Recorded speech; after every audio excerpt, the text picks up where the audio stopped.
All right, Tony, the first thing that goes through my mind was the last bout you were competing in. I was octagon side and thinking to myself, what's going on through your mind when he's competing against you with his hands down? I'm sure you trained for it. You saw what you're probably expecting it, but when it was actually happening to you, what was going through your mind? I wasn't sure what to do with my hands at the time. Just kidding. That was a nice Talladega Nights referral.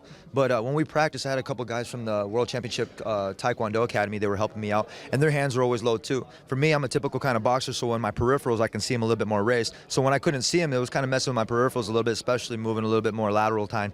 I got popped a couple times. You know, it only took that to piss me off, and then you saw what happened after that.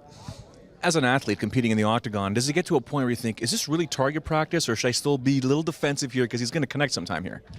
You know what? I'm a counter fighter, but what I've been trying to do is change my game up because you don't want to be predictable inside there. I know Katsunori Kakuno is going to be full of kicks, but I have kicks too. So when he kicked me, I was like, hey, we're going to play this game? I can play this game too.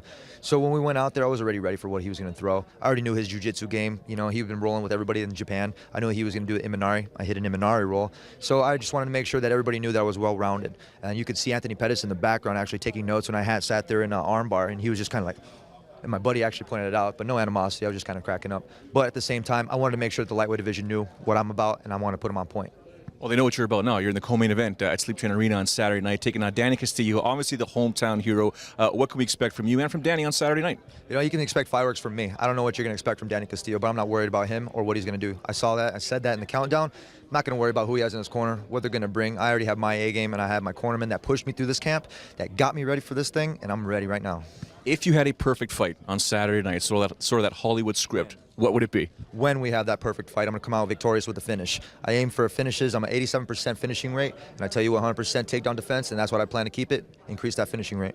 Well, you set the pace for the main event. The main event is obviously TJ Dillashaw defending his title against Hainan Barao. Your thoughts on that main event? My thoughts are on the co-main event. We should be main event. I'm going to give you guys a nice way to headline the co-main or main event. There's no words to explain that. You know, how I feel right now is I'm not worried about any single fight that's on there. But you need to buy the pay-per-view and order it and set your DVRs. August 30th. Don't forget. You a fan of immediate rematches?